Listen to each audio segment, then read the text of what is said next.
Hello students, कैसे आप सभी। आज हम बात करेंगे स्टीरियो आइसोमेरिज्म के बारे में। लास्ट वीडियो में हमने सारे स्ट्रक्चर आइसोमेरिज्म कवर कर चुके थे। लास्ट वीडियो मेरा टॉटोमेरिज्म का था। आई होप आपने देखा हो, ना देखा हो तो प्लीज देख लीजिएगा। अब हम लोग डिस्कस करेंगे स्ट्रक्चरल की जगह स्टीरियो आइसोमेरिज्म के बारे में। स्टीरियो आइसोमेरिज्म में मैंने आपको जो बताया था, मैं एक बार फिर से लिख देता हूं। स्टीरियो आइसोमेरिज्म, मैंने इसको टू पार्ट से पहले डिवाइड किया था, ठीक है। इसके अंदर मैं लिखा था, एक लिखा था कॉन्फिगरेशनल और एक लिखा था मैंने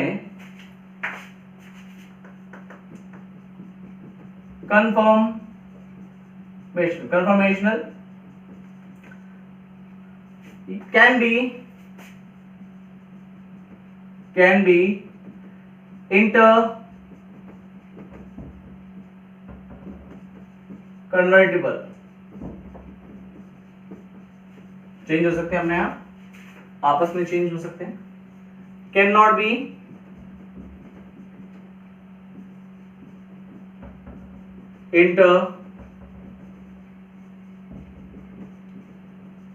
कन्वर्टेबल, ठीक है। इसमें फिर मैंने आपको टू पार्ट्स में इसको डिवाइड किया था। एक था ज्योमेट्रिकल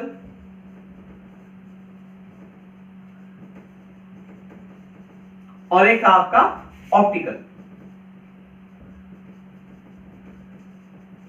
ज्योमेट्रिकल को मैंने तीन पार्ट्स में डिवाइड किया था।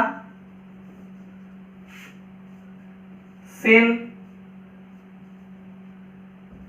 सिस ट्रांस, सिन, एंटी, ई, जेड।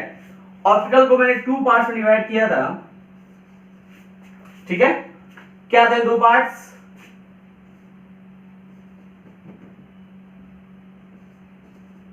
कायरल सेंटर, यानी विद कायरल सेंटर लिख देता हूं ऊपर, with chiral centre, chiral centre के साथ, और विदाउट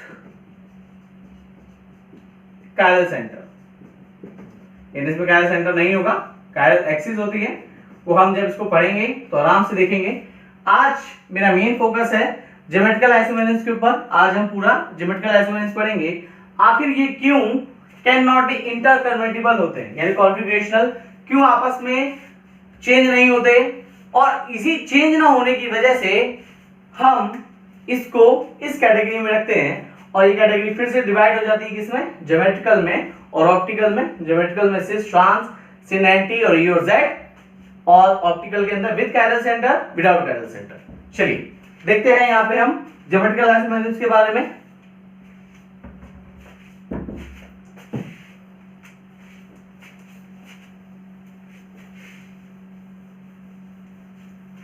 ज्योमेट्रिकल आइसोमेरिज्म शो करने के लिए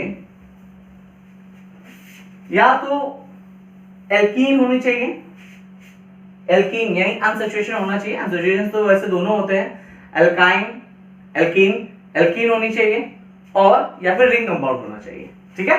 तो हम एल्कीन वाला भी पढ़ेंगे और रिंग कंपाउंड्स वाला पढ़ेंगे, 3 मेंबर रिंग वाला और 6 मेंबर रिंग साइक्लोहेक्सेन की केमिस्ट्री जो है वो हम आगे वीडियो में पढ़ेंगे। अब बात करते हैं हम लोग सिस ट्रांस के बारे में। सिस ट्रांस ज्योमेट्रिकल आइसोमेरिज्म में ही आता है। पहला पार्ट में डिस्कस कर रहा हूं सिस और ट्रांस। पहले देख लेते हैं आखिर ये शो क्यों करते हैं, आखिर ये एल्कीन जो होती है वो शो कैसे करती है, ठीक है। मैं बात करता हूं मॉडल से। यहां पे मैंने दो मॉडल तैयार कर रखे हैं आप लोगों के लिए। सपोज दैट आप यहां देख रहे हैं ये एक सिग्मा बॉन्ड है, राइट। ये दो कार्बन आप समझ लीजिए, ये दो कार्बन है। अगर सपोज दैट मैं इसको केवल घुमा रहा हूं, गौर से देखिए, मैं इसको घुमा रहा हूं, मैं घुमा रहा हूं, क्या ये बॉन्ड मेरा ब्रेक हो रहा है? नहीं, ये बॉन्ड मेरा ब्रेक नहीं हो रहा है, ठीक है। मैं इसको जितना भी घुमाऊं ये ब्रेक नहीं हो रहा। इसीलिए कहते हैं कि rotation about sigma bond is feasible और अलाउड, ठीक है। यानी सिग्मा बॉन्ड के अबाउट जितना रोटेट करना है रोटेट कर सकते हैं, लेकिन ऐसा पाई बॉन्ड के साथ नहीं हो सकता। अगर किसी कंपाउंड के अंदर अनसैचुरेशन आ जाए, सपोज दैट अनसैचुरेशन के लिए मैंने बॉन्ड नहीं बनाया है, मुझे पाई बॉन्ड दिखाना है, ये सिग्मा बॉन्ड हो गया, ये मैंने एक p ऑर्बिटल है ये पूरा, और ये दूसरा p ऑर्बिटल है, मैंने लोब्स अलग फेस होने की वजह से अलग ले लिए हैं। ऊपर देखिए पर्पल से ज्वाइंट हो रहा है, नीचे वाला नीचे से क्रीम कलर का जो क्रीम कलर से ज्वाइंट हो रहा है। सपोज दैट ये हेड टू हेड ओवरलैपिंग, जो हेड टू हेड ओवरलैपिंग होती है सिग्मा बॉन्ड बनाते हैं, जो पार्शियल ओवरलैपिंग होती है वो आपकी पाई बॉन्ड्स बनाते हैं। मैं ऐसे कर लेता हूं ताकि आपको ज्यादा समझ में आए। ये ऐसे बॉन्ड बनता है और सिग्मा बॉन्ड तो ऑलरेडी आपका बना हुआ है, ठीक है। सपोज दैट अब मैं इस कार्बन को रोटेट करना चाहता हूं, गौर से देखिए, अभी ये पाई बॉन्ड फॉर्म है, ये ऐसे पाई बॉन्ड फॉर्म है। मैं जैसे ही इस कार्बन को रोटेट कर रहा हूं, इस कार्बन को जैसे ही मैंने रोटेट किया, देखिए इस पाई बॉन्ड ने अपना प्लेन चेंज कर लिया और ये पाई बॉन्ड जो बन रहा था p ऑर्बिटल के ओवरलैप होने से वो ब्रेक हो चुका है, ठीक है। मैंने केवल रोटेट किया है, रोटेट करने की वजह से मेरा सिग्मा बॉन्ड में कोई असर नहीं पड़ा क्योंकि वो हेड टू हेड ओवरलैपिंग से बनता है, लेकिन p ऑर्बिटल की वजह से बनने वाला जो बॉन्ड था वो मेरा पाई बॉन्ड जो था, जैसे ही मैंने इस कार्बन को रोटेट करने की कोशिश करी वो ब्रेक हो गया। इसीलिए कहते हैं रेस्ट्रिक्शन अबाउट अनसोसिएशन और pi bond is not feasible, यानी रोटेशन अबाउट आपका पाई बॉन्ड कंटेनिंग कंपाउंड्स के अंदर फीजिबल नहीं होता। क्यों नहीं होता?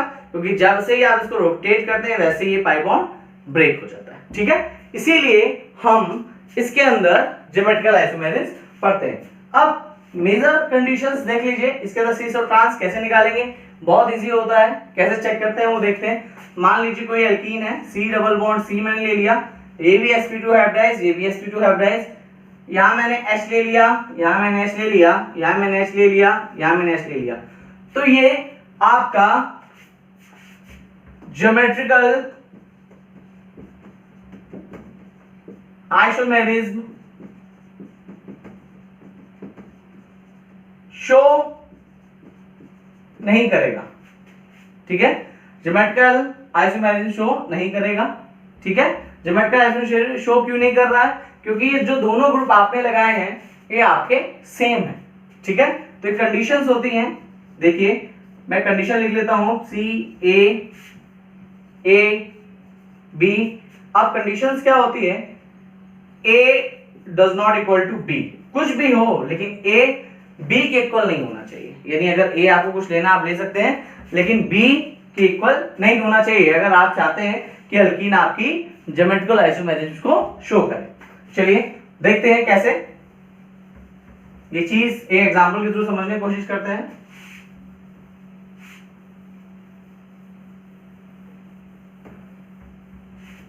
ठीक है,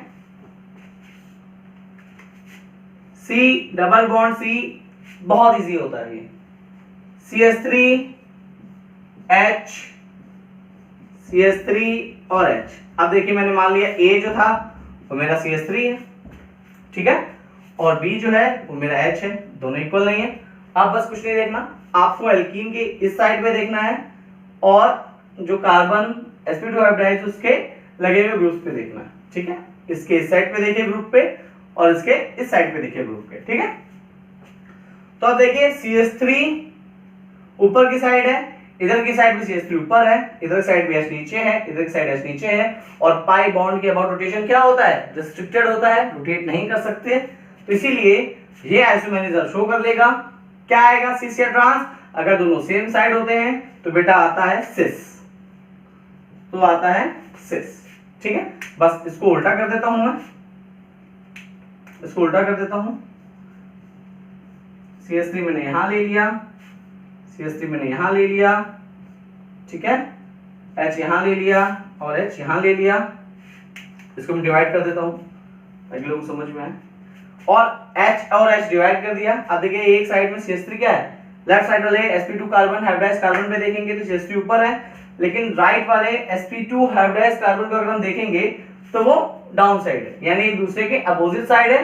तो ये आपका हो जाएगा ट्रांस, ये आपका हो जाएगा ट्रांस, ऊपर वाला सिस नीचे वाला ट्रांस। बस इतना ही होता है आपका ज्योमेट्रिकल आइसोमेरिज्म में फर्स्ट पार्ट में, जिसमें हम सिस ट्रांस के बारे में पढ़ते हैं। तो सिस ट्रांस में केवल इतना होता है। अब हम आगे देखेंगे किसके बारे में, ई और जेड के बारे में। सिन और एंटी छोटा पार्ट है वो भी, लेकिन इंपॉर्टेंट पार्ट जो होता है वो आपका ई और जेड होता है। ई और जेड में देखेंगे अब हम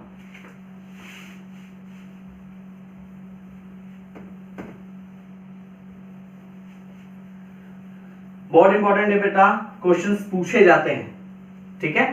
जैसे ही मैं आपको आइसोमेरिज टॉपिक कवर कर दूंगा, जैसे ही मैं आपको आइसोमेरिज टॉपिक कवर कर दूंगा, आए हुए आईटी जेईई में क्वेश्चंस, मेन में, एडवांस्ड में और आपके नीट के क्वेश्चंस, मैं अलग से एक वीडियो बनाऊंगा, उसमें सारे क्वेश्चन मैं डिस्कस करूंगा। आप लोग मेरे वीडियो को विजिट करके आराम से कैसे सॉल्व करते हैं देख सकते हैं, समझ सकते हैं। कोई डाउट है तो नीचे कमेंट से बिल्कुल बताइए, फिर मैं उसको अलग से डिस्कस करेंगे, ठीक है। आगे देखते हैं सिन और एंटी के बारे में। सॉरी, सिन और एंटी नहीं, ई और जेड, ई ऑब्लिक जेड। यहां समझ लेते हैं ई का फुल फॉर्म, जेड का फुल फॉर्म। दोनों जर्मन नेम है, ठीक है, दोनों जर्मन नेम है। इसका नाम होता है आंट गीगन, कहते हैं इसको आंट गीगन, मतलब अपोजिट, जर्मन में इसको अपोजिट, ठीक है, आंट गीगन होता है। और ये जुसामेन,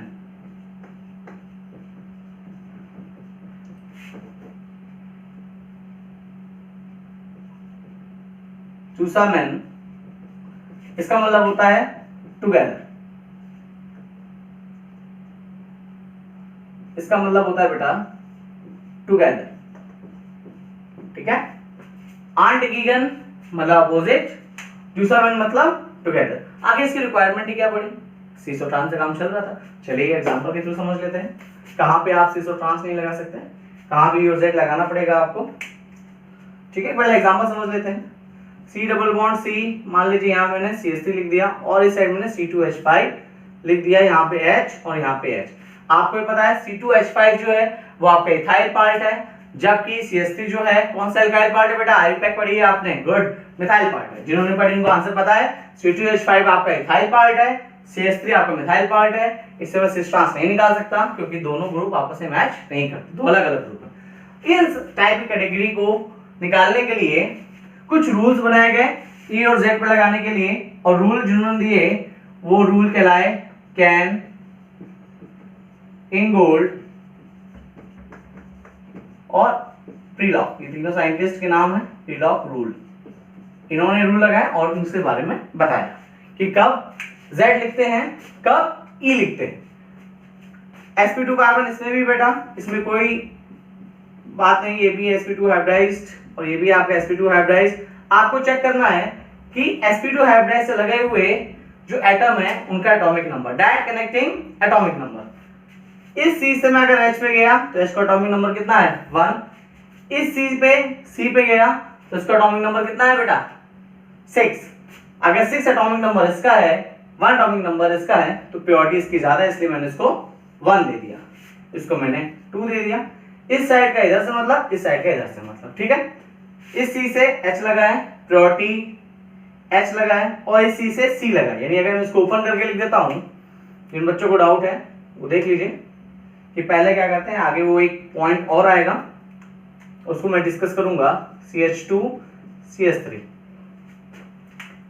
ठीक है। ये पहला पॉइंट मैं डिस्कस कर रहा हूं, ठीक है। अब CH2 CH3, ठीक है।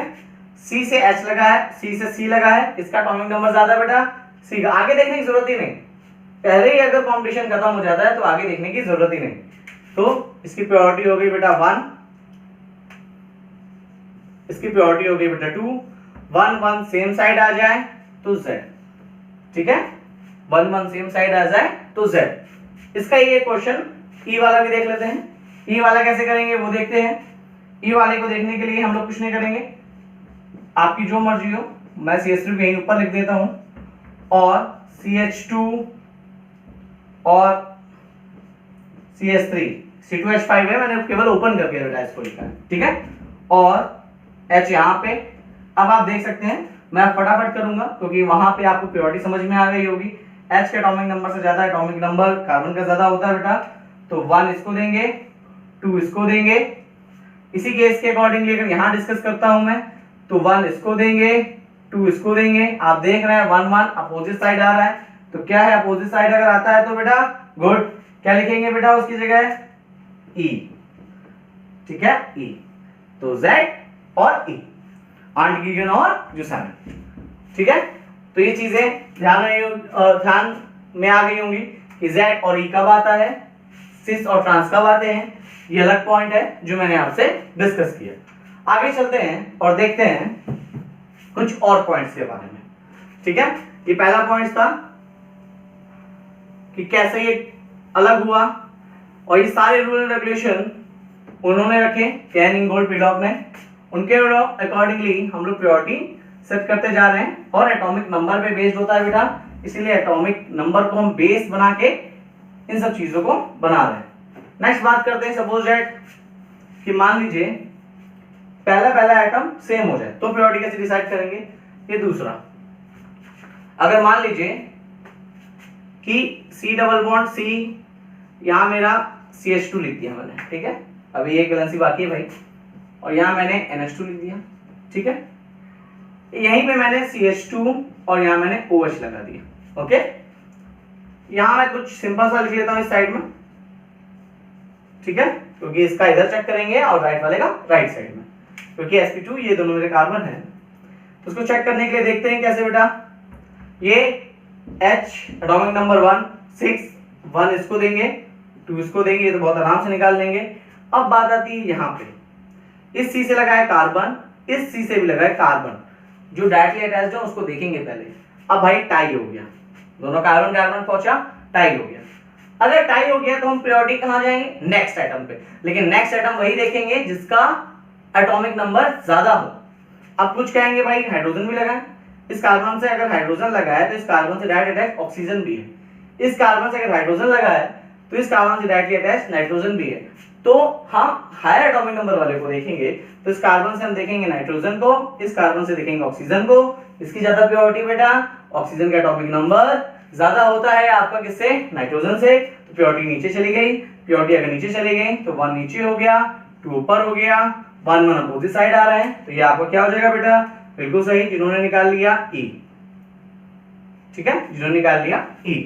अब इसी चीज को मैं कुछ नहीं E और Z करके देख रहे हैं, E और Z इसका भी बना लेते हैं, डिवाइड कर देता हूं मैं, यहीं पे यही पार्ट अब रिपीट कर देता हूं। पहले इधर का घुमाया था मैंने, अब इधर घुमा देता हूं। CH3 नीचे कर लिया, H ऊपर लिख दिया, CH2 NH2 यहीं रहने दिया, और CH2OH यहां रहने दिया। अब इसके बाद अगर हम देखेंगे तो वो क्या मिलेगा बेटा, अब 1 2 1 2 1 1 सेम साइड, 2 2 सेम साइड, तो ये हमारा हो जाएगा Z। तो ये सेकंड हो गया। पहले क्या था, ग्रुप डिफरेंट होंगे तभी Z आया। अब मान लो सेम आ रहा है, लेकिन फिर नेक्स्ट एटम को देखेंगे, नेक्स्ट एटम में देख के फिर अलग से उन्होंने कर लिया, उसको भी उन्होंने समझ लिया। अब हम आगे चलते हैं। सपोज दैट आइसोटोप आ जाए, तो ये भी हो सकता है कि मान लीजिए आइसोटोप आ जाए, तो आइसोटोप को कैसे डिसाइड करेंगे, आइसोटोप भी तो होते हैं, आइसोटोप्स को भी देख लेते हैं। बेस्ट रूल के नेम को, इनके नाम को हटा देता हूं यहां से, ठीक है। आगे देखते हैं, मान लीजिए आइसोटोप आ जाए, आइसोटोप में डिफरेंस क्या होता है बेटा, एटॉमिक नंबर का तो होता नहीं, तब एटॉमिक मासेस देखेंगे, तब एटॉमिक मासेस देखेंगे। C double bond C, H ले लिया, D ले लिया, इजी वन लेता हूं ताकि आपको समझने में दिक्कत ना हो। बहुत स्लो और बहुत ही, जितना स्लो होना चाहिए उतना स्लो हूं मैं, और जितना इजी कॉन्सेप्ट को समझा सकता हूं उतना इजी तरीके से आपको समझा, समझने की पूरी कोशिश कीजिए, आता जरूर है। अब देखिए CH atomic number 1, CD atomic number 1, भाई अब कैसे करोगे, ये भी करता है लेकिन दोनों अलग है। तो मास को देखेंगे, जब एटॉमिक नंबर सेम हो, आइसोटोप हो, तो मास को देखेंगे। मास को देखेंगे तो भाई D का मास ज्यादा होता है, आपको पता है, न्यूट्रॉन होता है इसमें, उसमें नहीं होता है, तो इसको मैं प्रायोरिटी देता हूँ 1, उसको प्रायोरिटी 2, इनको प्रायोरिटी आपको बनाने की जरूरत नहीं, डायरेक्ट लिख देता हूँ। अब इतना समझ गए बच्चों। तो अब ये 2 1 1 अपोजिट साइड है, तो आप इसको लिख सकते हो क्या बेटा, 1 1 अपोजिट साइड है तो क्या लिख सकते हैं, ई। ठीक है, आगे देखते हैं। इस साइड पे मैं दोनों पार्ट आपको डिस्कस कराता जा रहा हूँ ताकि वैसे आपको आ जाएगा, लेकिन कभी कभी बेटा दिक्कत होती है, थोड़ा मन हेजिटेट करता है, तो थोड़ा सा पढ़ लेंगे तो सही रहेगा। ये लिख दिया मैंने आप राइट साइड वाला रोटेट कर दिया केवल।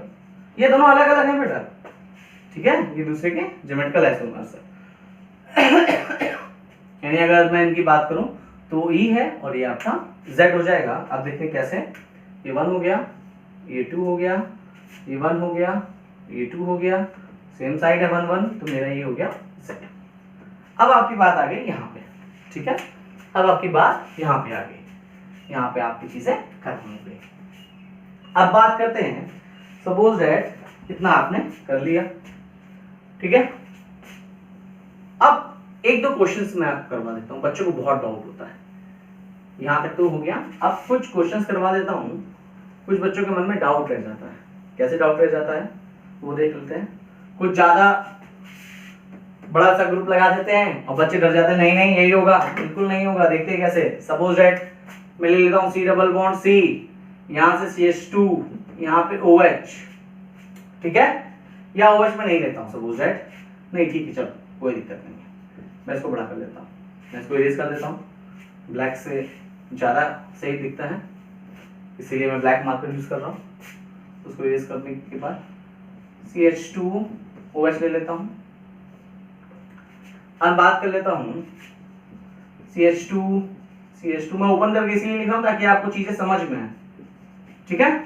और हाँ, अगर कोई डबल बॉन्डेड एटम है, कोई डबल बॉन्डेड एटम है, जैसे आप C डबल बॉन्ड O है, ठीक है, तो आप उसको अलग अलग 2 ऑक्सीजन काउंट करेंगे, यानी एक कार्बन पे 2 ऑक्सीजन लगेंगे, केवल प्रायोरिटी डिसाइड करने हैं, बाकी और कहीं नहीं, ठीक है।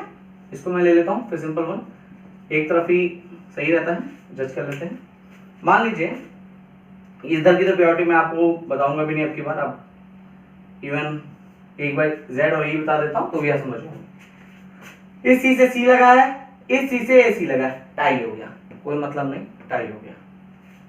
इस C से O लगा है, इस C से फिर C लगा, बेटा आगे देखने की जरूरत ही नहीं है। इस C से आगे क्या लगा है, C लगा है, O लगा है, उससे मतलब ही नहीं है मुझे। अगर दोनों में C लगा है और इस C से आपको हायर एटॉमिक नंबर वाला कोई एलिमेंट डायरेक्टली कनेक्टेड मिल गया और भले ही उस C से लगे हुए एलिमेंट से और ज्यादा हाईली एटॉमिक नंबर अटैच्ड है या और भी ऑक्सीजन अटैच्ड है, उससे मतलब ही नहीं। इस C से ऑक्सीजन मिल गया, लेकिन अभी भी इस C से क्या कनेक्टेड है, केवल कार्बन, ठीक है, केवल मेरा कार्बन कनेक्टेड, और कार्बन कनेक्टेड होने की वजह से उसकी प्रायोरिटी हो गई 1, इसकी प्रायोरिटी हो गई 2, तो ये आपका आ जाएगा Z। सोचना ही नहीं, आगे देखने की मतलब ही नहीं, ठीक है, आगे देखने का आपसे मतलब ही नहीं, तो ये Z हो गया, बाकी आप उल्टा कर देंगे तो E हो जाएगा। और चीजें क्वेश्चंस डिस्कस करता हूं मैं आपसे, और क्वेश्चन एक दो क्वेश्चन डिस्कस कर देता हूं ताकि बच्चों के मन में डाउट ना रहे, क्योंकि इस टाइप के क्वेश्चंस आते हैं तो बच्चे डर जाते हैं, ठीक है। बस चीजें ध्यान से देखो, चीजें ध्यान से देखोगे, कहीं कोई प्रॉब्लम नहीं होगी, चाहे एमएस चौहान सॉल्व कर रहे हो, चाहे हिमांशु पांडे सॉल्व कर रहे हो, कहीं कोई दिक्कत नहीं आने वाली है, ठीक है।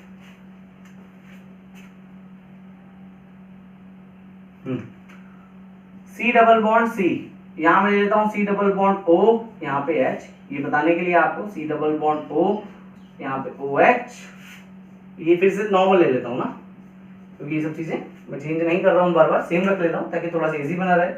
इधर का चेंज करूंगा तो फिर दिक्कत होगी आपको। 1 2 इसको पहले प्रायोरिटी सेट करके अलग कर देता हूं। इस C से क्या लगा है, C, ठीक है, इस C से क्या लगा है, C, टाई हो गया, अभी भी आपका टाई हो गया। इस C से 2 ऑक्सीजन लगे, डबल बॉन्ड मतलब 2 काउंट करेंगे, इस C से 2 ऑक्सीजन लगे, कितने ऑक्सीजन, 2 ऑक्सीजन, लेकिन इस C से कितने ऑक्सीजन, इस C से कितने ऑक्सीजन लगे हैं, 2 ये लगे हैं और 1 ये लगा है, कितने ऑक्सीजन हो गए, 3, ठीक है।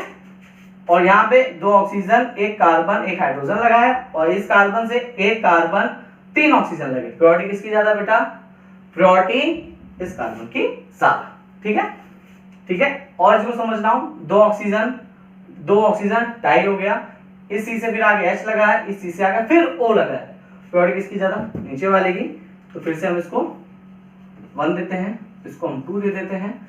अब मेरा क्या आएगा ये बेटा, अपोजिट साइड आ रहा है तो ये आपका आ गया E। ठीक है, कोई भी दिक्कत नहीं होगी आपको सिस ट्रांस निकालने में, ईजर निकालने में।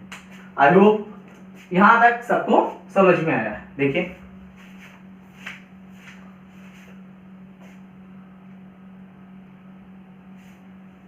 अब हम बात करते हैं यहाँ के अंदर, यहाँ पे लोन पेयर्स के बारे में।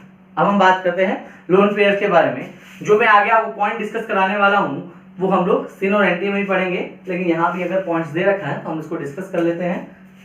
ठीक है, ये बेटा रूल रेगुलेशन मैंने नहीं बनाया, जो 3 महान साइंटिस्ट थे ना, इन्होंने आपको पढ़ाया ये सब और इसके बारे में आपको इंफॉर्मेशन दी।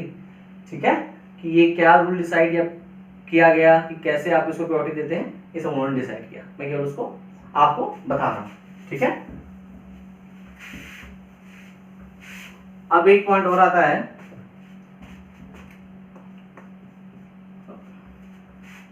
मान लीजिए C डबल बॉन्ड N हो जाए, एक लोन पेयर आप जानते हैं नाइट्रोजन के पास। मान लीजिए मैं इसको X लगा देता हूँ सिंपलेस्ट, फिर से मैं CH3 लूंगा, बहुत इजी समझाने के लिए। इसको प्योरिटी सबको आ गई होगी, यानी दिमाग आके ऐसे बंद करके भी लगा लेंगे ऐसे, ये 1 होगा, ये 2 होगा इसका अकॉर्डिंग। लेकिन अब क्या करोगे बेटा, एक लोन पेयर और एक बॉन्ड पेयर है। ध्यान रखें, बॉन्ड पेयर की ज्यादा प्योरिटी होगी लोन पेयर से। ठीक है, बॉन्ड पेयर की ज्यादा प्योरिटी होगी लोन पेयर से। तो अगर मैं इसको डिसाइड कर लेता हूँ 1 और इसको फिर 2, अपोजिट साइड है तो आपका क्या आएगा बेटा, इस केस के अंदर अगर मैं सिस और ई और जेड निकाल रहा हूँ, अपोजिट साइड आ रहे हैं तो ये आपका हो गया E, ये हो गया आपका E। तो यहां तक हमारे जितने भी रूल रेगुलेशंस थे E और Z में वो मैंने सब आपको डिस्कस कर दिया। अब आपका केवल बचा है सिन और एंटी। सिन और एंटी देख लेते हैं, उसमें ज्यादा कोई पॉइंट्स नहीं होते हैं, उसको भी हम लोग डिस्कस कर लेते हैं। चलिए डिस्कस करते हैं सिन और एंटी के बारे में, जो कि ज्योमेट्रिकल आइसोमेरिज्म का लास्ट पॉइंट है एल्कीन में। ठीक है, मैं स्पेसिफिकली कह रहा हूँ एल्कीन में, क्योंकि रिंग में तो होगा ही बेटा, रिंग में भी होता है सिस और ट्रांस। वो कैसे होता है वो मैं आपको बताता हूँ, पहले सिन और एंटी डिस्कस कर लेते हैं हम लोग। सिन और एंटी इजी होता है बहुत ही। ठीक है, ठीक है, मान लीजिए बेंजल्डिहाइड में ले लेता हूँ C double bond O H plus NH2 OH, acidic medium में रिएक्शन होती है, ये एक स्पेसिफिक रिएक्शन है ये। ठीक है, बैकमैन रीअरेंजमेंट कहते हैं इसको, मुंह से रहा नहीं गया नाम बताने से, मैं नाम आपको बता देता हूँ। बैकमैन रीअरेंजमेंट है ये, बहुत अच्छी रिएक्शन है, बहुत स्पेसिफिक, इन इसका फंडामेंटल डेटा इतना अच्छा है, इसको सब समझोगे ना, कहोगे अच्छा ये भी होता है। पढ़ाऊंगा, सब पढ़ाऊंगा, NOH और H, बस ज्यादा डिफरेंस नहीं। ये ऐसे भी लग सकता है, प्लस आपका PH C double bond O N OH और H, लोन पेयर यहाँ पे हो सकता है, लोन पेयर यहाँ पे है। ठीक है, तो होता क्या है सिन और एंटी में, इन दोनों में डिस्कस कर लेते हैं। जनरली देखा गया कि जब H और OH सेम साइड आ जाए तो उस पार्ट को कह देते हैं सिन, और जब OH और H अपोजिट साइड चले जाएं तो उसको पार्ट को कह देते हैं एंटी, इस केस के अंदर। ठीक है, ये नॉर्मल कंपाउंड, जब मैंने बेंजल्डिहाइड की रिएक्शन करवाई NH2OH से, ये ऑक्साइन, ये ऑक्साइन, क्या ऑक्साइन है, ये दोनों ऑक्साइन के स्ट्रक्चर है, जो हमने स्ट्रक्चर फॉर्म किया है ये ऑक्साइन, इनको ऑक्साइन कहते हैं। ठीक है, अब सिन और एंटी समझ में आ गया, HOH same side, HOH opposite side. अगर उसमें कोई बच्चा चाहता है कि कौन सा मेजर माइनर जिसके दिमाग में चल रहा हो, जो और पढ़ चुका है, मैं बता देता हूँ। अगर आप बनाने पे आओगे तो मेजर ये होगा और ये माइनर होता है, और बहुत अच्छी रिएक्शन होती है। इस रिएक्शन के अंदर स्टीरियो स्पेसिफिक होती है, स्टीरियो स्पेसिफिक। ठीक है, आगे देखते हैं, ये एक पार्ट डिस्कस कर लिया मैंने सिन और एंटी का। अब आगे देखते हैं, आगे मान लीजिए पीएच एजो कंपाउंड्स के अंदर लिख लेता हूँ, एजो कंपाउंड्स बना रहा हूँ मैं आपका पीएच। ठीक है, अब लोन पेयर होंगे भाई इसके, और लोन पेयर होंगे तो स्पेस लेंगे। इसको मैं और अगर अच्छे से बनाना चाहूँ तो और अच्छे से कैसे बना सकता हूँ वो देखिए। और अच्छे से बनाने के लिए मैं इसको थोड़ा सा N डबल बॉन्ड N, ये PH यहाँ आ गया, ये PH ऊपर हो गया। लोगों के दिमाग में आंसर आ गया होगा, अपोजिट होगा तो मोस्ट प्रॉब्ली एंटी होगा। बिल्कुल सही है बेटा, ये एंटी है। और इसी के साथ एक और बना देता हूँ मैं आपको, ये एजो कंपाउंड है, डबल बॉन्ड N, ये लोन पेयर, ये PH आपका, ये PH आपका, और ये आपका हो गया से। ठीक है, तो इस तरीके से हम सिन और एंटी पढ़ते हैं। और भी चीजें होती हैं, और भी चीजें होती हैं, उनको भी हम एक बार डिस्कस कर लेते हैं। इसको देख लीजिए एक बार, फिर हम आगे देखते हैं।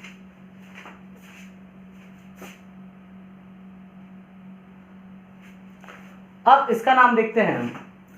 इसका नाम जब देखेंगे तो इसमें दोनों नाम लिख सकता हूं आप। मैंने बेंजल्डिहाइड लिया था लास्ट में, बेंजल्डिहाइड प्लस NH2 से रिएक्शन करवाई थी, तो आपको मैंने सिन बेंजल दो ऑक्साइन बना दिया था और एक आपका एंटी बना दिया था। ठीक है, मेजर माइनर मैंने आपको डिस्कस कर दिया था।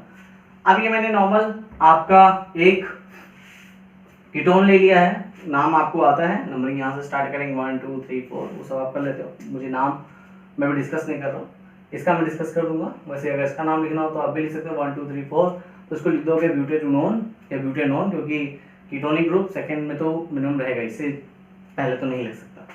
ठीक है, इसका नाम लिखूंगा, ये प्लस साइन, ये दोनों स्ट्रक्चर मिलते हैं।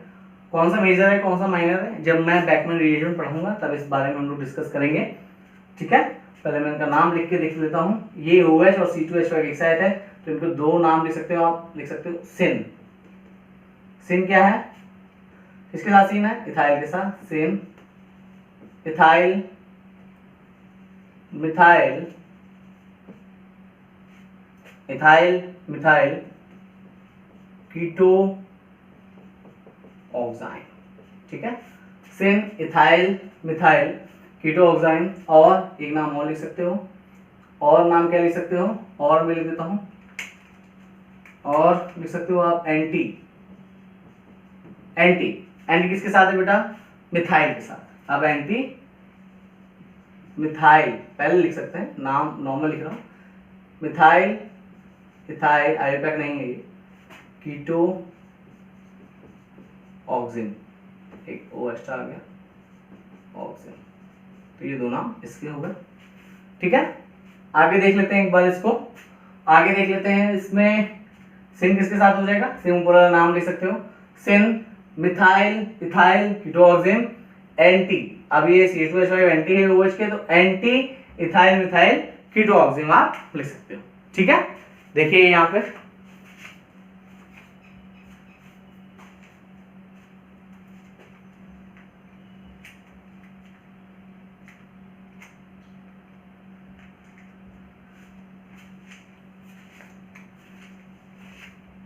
ज्यादा क्लियर होगा।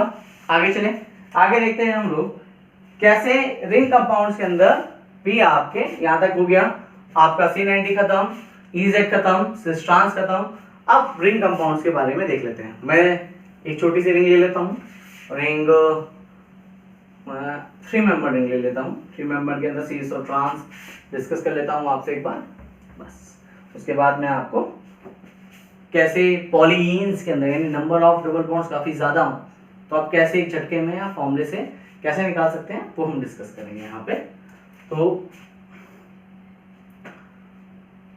बात करते हैं यहाँ पे हम किसकी, हाँ, रिंग कंपाउंड्स के अंदर।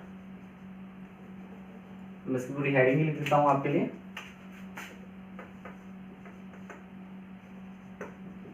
Geometrical isomerism in ring compounds. Ring compounds के अंदर जनरली अभी हम बात करेंगे इसकी केवल एक स्मॉलेस्ट रिंग में ले लेता हूँ 3 मेंबर रिंग की, उसमें भी होता है, आगे रिंग में भी होता है, लेकिन उसको बाद में डिस्कस करेंगे। 3 मेंबर ज्यादा इंपॉर्टेंट है, 6 मेंबर ज्यादा इंपॉर्टेंट है, 5 मेंबर में भी होता है। ठीक है, लेकिन 3 मेंबर से मैं इजी आपको समझा सकता हूं या आप बहुत इजी तरीके से इसको समझ सकते हैं। Geometrical isomerism in ring compounds सब में ऐसे ही होता है जैसे मैं आपको बता रहा हूं, कुछ एक्सेप्शनल होते हैं वो मैं आपको डिस्कस कर दूंगा। कंपाउंड्स DS, ठीक है, आइसोमेरिज्म रिंग कंपाउंड्स।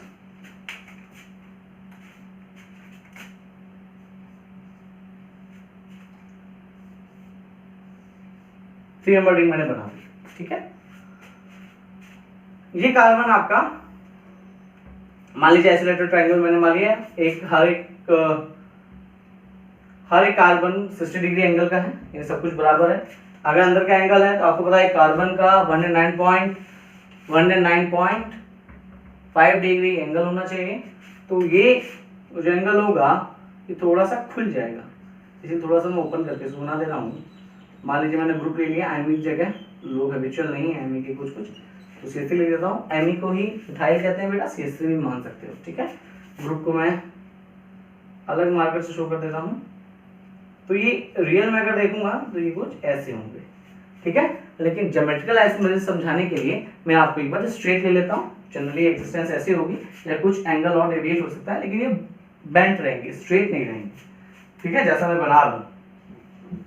कुछ लोग कह देंगे सर आपने स्ट्रेट कैसे बना दिया, कार्बन का एंगल है, बिल्कुल हो नहीं सकता 90 डिग्री। आई एक्सेप्ट इट बेटा, नहीं हो सकता, लेकिन समझाने के लिए केवल इसको बना रहा हूँ। ठीक है, तो इसी चीज को मैं यहां बना रहा हूं, लेकिन केवल समझाने के लिए। होता रियल स्ट्रक्चर ये है बेटा।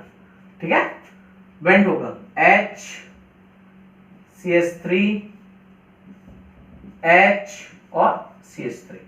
ठीक है, दोनों सेम साइड है तो सिस, दोनों सेम साइड है तो सिस।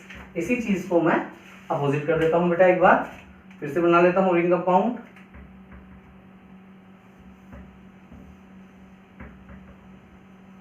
वीडियो थोड़ी सी लंबी हो सकती है क्योंकि मैं चाहता हूं आज पूरा खत्म कर दूं आपका ज्योमेट्रिकल आइसोमेरिज्म, एक जगह आपको मिल जाए सारी चीजें।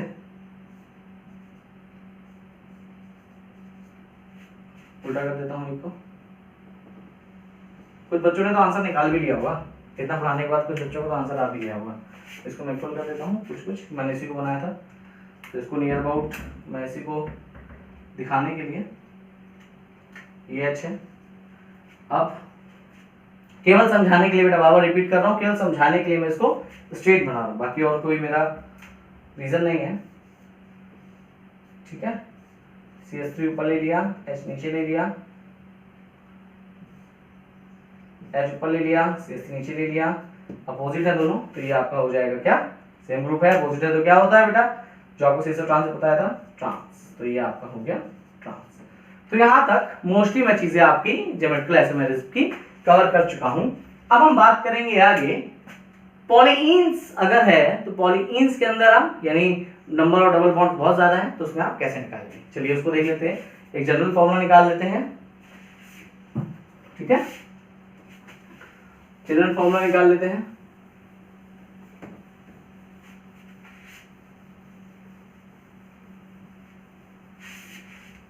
उसकी कंडीशंस होती हैं कुछ। ठीक है, ये जनरल फॉर्मूला निकाल रहा हूं ज्योमेट्रिकल आइसोमेरिज्म के लिए। मान लीजिए एक क्वेश्चन के थ्रू समझाऊंगा, ज्यादा समझ में आएगा। Double bond double bond double bond और एंड देख लीजिए। एंड देखना जरूर इंपॉर्टेंट है बेटा। इस चीज को अगर मैं लिखता हूं तो जहां पे एंड होता है वहां मैंने आपको पहले से ही बता रखा है, वहां पे क्या होता है बेटा, जहां पे एंड छूट गया यहाँ पे होगा आपका एमी। इसको कौन सा पार्ट कहते हैं, एमी, जिसको लोग CH3 कहते हैं। ये CH3 है और यहाँ पे ये CH2 है, ये CH3, तो यहाँ पे मैं C2H5 ले लेता हूँ। ठीक है, ये भी एक R पार्ट है, ये भी एक R पार्ट है। R पार्ट मतलब अल्काइल पार्ट है। तो इसको जनरलाइज करने के लिए, इसी को केवल जनरलाइज करने के लिए मैं एक स्ट्रक्चर बना दे रहा हूँ ताकि आपको चीजें समझ में आए। इसको मैं R2 मान लेता हूँ, इसको मैं R1 मान लेता हूँ। कंडीशन रख देता हूँ R1 does not equal to R2, जब R1 R2 के बराबर ना हो। तो फॉर्मूला क्या होगा, तो number of geometrical isomerism in polyenes निकालने के लिए फॉर्मूला होता है बेटा, जब R1 does not equal to R2, जिसका एग्जांपल मैंने ऊपर आपके लिए लिख दिया। ये जनरल है, ये जनरल है। R1 R2 बराबर नहीं दूंगा तो उसको निकालने के लिए फॉर्मूला होता है बेटा 2 की पावर n, जहां पे n जो है number of activated double bonds. ये एक्टिवेटेड का क्या मतलब है, यहाँ पे एक्टिवेटेड का मतलब सिंपल सा है कि यहाँ की जो लास्ट के ग्रुप जो लगे हुए हैं, जो ग्रुप लास्ट में लगे हुए हैं, यहाँ C2H5 लगा है, यहाँ पे H लगा है, मैंने H नहीं बनाया, जिनको नहीं दिख रहा हो देख लीजिए, यहाँ पे H है, यहाँ भी एक वैलेंसी कंप्लीट करने के लिए H होता है, ठीक है। तो H है, दोनों डिफरेंट ग्रुप है, तभी तो एक एल्कीन जो होगी वो एक्टिवेट होगी किसके लिए, फॉर शोइंग ज्योमेट्रिकल आइसोमेरिज्म। इसीलिए number of activated double bonds कितने हैं बेटा, 3। कितने हैं डबल बॉन्ड्स में, 3, तीनों के 3 एक्टिवेट हैं, तो ये कितने शो कर सकते हैं, 2 की पावर n मतलब 3 यानी 8 ज्योमेट्रिकल आइसोमर्स आपको मिल जाएंगे इसके अंदर। वो 8 कैसे होंगे वो आप एक बार देख लीजिए निकाल के, ठीक है। ये E Z Z E ये सब चीजें आप निकाल सकते हैं, एक बार इसको चेंज कीजिए, एक बार इसको चेंज कीजिए, एक बार इसको चेंज कीजिए, चेंज करके आराम से आता रहेगा, ठीक है। अब ये हो गया नॉर्मली जब डिफरेंट, मैंने एग्जांपल ऊपर बना दिया। अब मान लीजिए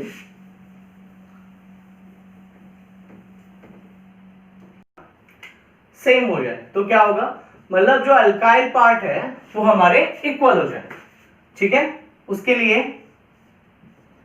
नॉर्मली मैं बना देता हूं, ठीक है। अब R1 R2 सेम होंगे, ये R1 हो गया और ये R2 हो गया। मैं R1 और R2 को एक मिथाइल मान लेता हूं, R1 = R2 = CH3 ग्रुप, ठीक है। यानी यहाँ पे जो एंड पे लगा हुआ है R1 और R2 ये दोनों CH3 ग्रुप है, ठीक है। अब R1 = R2 हो गया, हमने R1 और R2 जब अलग थे वो फॉर्मूला चेक कर लिया। अब अगर R1 और R2 सेम हो जाएंगे तो उसके दो फॉर्मूला डेवलप होते हैं, कब कब वो हम देख लेते हैं, डिपेंड करता है n पे, n मतलब वही number of activated double bonds, n अगर इवन हो तो अलग होगा, n = ऑड हो तो अलग होगा। इवन में बात करेंगे, इवन में जो हमारा फॉर्मूला आता है वो होता है 2n - 1 + 2n/2 - 1, और जो ऑड में फॉर्मूला आता है वो हमारा आता है 2n - 1 + 2n + 1/2 - 1। तो ये नया फॉर्मूले दोनों हमारे आ गए हैं, इवन हो और ऑड हो, ये दोनों चीज आप निकाल लेंगे, ठीक है। अब एग्जांपल्स भी होना चाहिए कि ये फॉर्मूला वैलिड करके देखें। चलिए एक एग्जांपल्स देख लेते हैं, वैलिड करके देख लेते हैं ताकि आपको समझने में ज़्यादा इजी रहे। तो इसको हम चेक कर लेते हैं, ठीक है। और बहुत छोटा एग्जांपल होगा ताकि आपको ज़्यादा दिक्कत ना हो और समझ भी जाएं आप, और फॉर्मूला भी यूज़ करके देख लेंगे हम लोग। बहुत छोटे फॉर्मूला यूज़ करूँगा मैं, छोटा एग्जांपल यूज़ करूँगा, फॉर्मूला नहीं, फॉर्मूला तो जो जैसा है वैसा ही रहेगा, ठीक है। मैं इसको डिवाइड कर लेता हूँ, दोनों ही डिस्कस कर लेते हैं। जब n इवन हो, ठीक है, मतलब ठीक है, ये भी CH3 है आपका बेटा, ये भी CH3 है, यहाँ पे H है, यहाँ पे H है, मतलब ये सब ज्योमेट्रिकल आइसोमेरिज्म शो कर सकता है। और ज्योमेट्रिकल आइसोमेरिज्म अगर शो कर सकता है तो हम देखेंगे क्या फॉर्मूला लगाएंगे, 2n - 1 + 2n/2 - 1। n की वैल्यू यहाँ पे 2 है, 2 फॉर्मूला रखेंगे, फटाफट रख के देख रहे हैं, 2 रखेंगे, 2n - 1 तो 2 की पावर 1 हो गया, प्लस 2 n की वैल्यू 2 रखी हमने, 2 / 2 कैंसिल हो गया, 1 - 1 0, 2 की पावर 0 हो गई, 2 की पावर 0 मतलब 1, 2 + 1 मतलब 3 आने चाहिए भाई जी, मेरे ज्योमेट्रिकल आइसोमेरिज्म 3 आने चाहिए। नॉर्मल निकाल लेते हैं। अब ये सिस ट्रांस आप देख रहे हैं, ठीक है, सिस ट्रांस आप देख रहे हैं। मैं इसको नॉर्मली सिस ट्रांस इसको मैं नहीं कह सकता बेटा, क्योंकि यहाँ पे CH3 यहाँ पे H है और यहाँ पे CH3 नहीं है, पूरा अल्काइल एल्कीन ये पूरा एक पार्ट है, ठीक है। तो EZ में जाएगा, तो पॉसिबिलिटी देख लेते हैं बेटा, क्या हो सकता है, E हो सकते हैं, EZ हो सकता है, ZZ हो सकता है। किसी के मन में अगर ZE भी आ रहा हो तो बेटा ZE और EZ दोनों सेम है, ये दोनों एक हो जाते हैं। क्यों एक हो जाते हैं, क्योंकि CH3 और CH3 एंड, तो इसको अगर आप एक प्लेन में घुमा दोगे तो दोनों सेम चीज है। तो इन दोनों में से कोई एक चीज लिखी जाएगी। ठीक है, तो ये प्रूफ हो गया भाई 3, यहाँ पे फॉर्मूला सेटिस्फाई कर रहा है। अब आगे देखते हैं इसी को n इक्वल टू ऑड में। मैं बहुत सिंपलेस्ट वाली ले लेता हूँ, सिंपलेस्ट वाली एक ही ले लेता हूँ, चलो ये ले लेता हूँ। ठीक है, 2n minus 1 plus 2n by 2n plus 1 minus 1। n की वैल्यू हो गई 1, तो इसकी फॉर्मूले में अगर मैं रखूंगा n की वैल्यू हो गई 1, n की वैल्यू 1 रखते ही 1 माइनस 1 0 हो गया, 2 की पावर 0 प्लस 2, n की वैल्यू है 1, 1 प्लस 1 बाय 2, 2 से 2 डिवाइड किया, 1, 1 माइनस 1 कितना हुआ 0, 2 की पावर 0, 2 की पावर 0 0, 1 प्लस 1 इक्वल टू हो गया 2। 2 आने चाहिए, बिल्कुल 2 आएंगे बेटा, एक ये हो गया और एक ये हो गया। ये दो ही चीज आपकी बन सकती है और एक दूसरे के ज्योमेट्रिकल आइसोमेरिज्म में। तो यहाँ से फॉर्मूला भी आपका प्रूव्ड हो गया। ऐसे ही आप चेक कर सकते हो जब R1 does not equal to R2 था। ठीक है, पॉसिबिलिटी आप चेक करते रहोगे, डेफिनेटली श्योर है कि आपका आंसर जो मैंने पढ़ाया 3 डबल बॉन्ड थे, आई थिंक 3 डबल बॉन्ड से निकालोगे तो 8 आ रहा था, तो 8 आराम से आएगा। नहीं आएगा तो प्लीज कमेंट बॉक्स में लिखिएगा, मैं कमेंट बॉक्स में उसका आंसर बिल्कुल आपको आपके साथ शेयर करूंगा। ठीक है, कि क्या क्या पॉसिबिलिटी होती है। यहाँ तक हमारा पूरा ज्योमेट्रिकल आइसोमेरिज्म खत्म होता है। एंड अगर आपको मेरा कंटेंट अच्छा लगता है please like and subscribe my channel. Next video में हम पढ़ेंगे ऑप्टिकल आइसोमेरिज्म के बारे में। थैंक यू सो मच, मिलते हैं नेक्स्ट वीडियो में।